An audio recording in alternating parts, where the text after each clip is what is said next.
ایک خاتون مجھے ملنے آئی، ملانے والے نے مجھ سے کہا کہ اس کا خاوند کھربوں پتی، ارب پتی نہیں، کھرب پتی آدمی ہے۔ کھرب پتی پاکستان میں 2-4-10 آدمی ہیں۔ اس خاتون نے آ کر میرے سامنے بولنے سے پہلے ہی رونا شروع کر دیا، ورنہ پہلے کوئی عورت یا مرد آ کے دکھڑا سناتا ہے پھر روتا ہے، وہ روئی پہلے اور بات بعد میں۔ کہنے لگی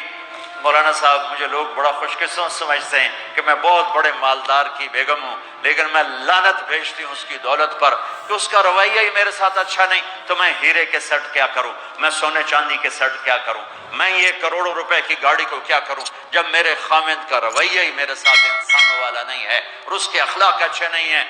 میں آگ لگا دوں اس ساری دھن دولت کو، مجھے محبت چاہیے، اخلاق چاہیے، وہ کوئی نہیں اس کے پاس۔ چند دن بعد دوسرا واقعہ سنا، ایک نوجوان بڑا خوبصورت،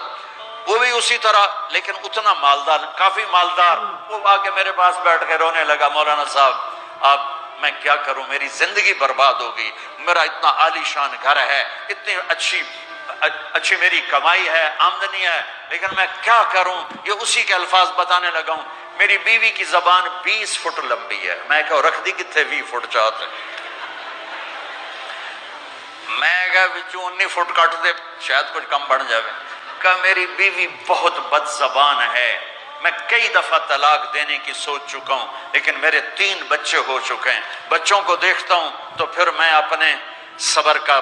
گھونٹ پی لیتا ہوں، ورنہ میرا جی چاہتا ہے اس کو ابھی طلاق دے کے گھر سے نکال دوں۔ دولت بھی موجود ہے، خوبصورتی بھی موجود ہے، شکل بھی موجود ہے، عزت بھی موجود ہے، سہولت بھی موجود ہے، کیا چیز موجود نہیں؟ اخلاق موجود نہیں، حسن سلوک موجود نہیں،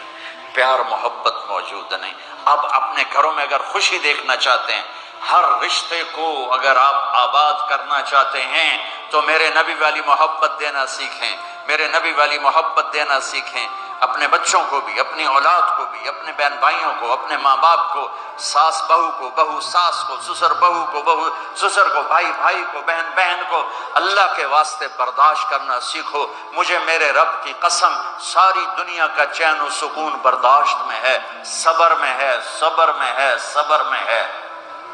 زبان ایک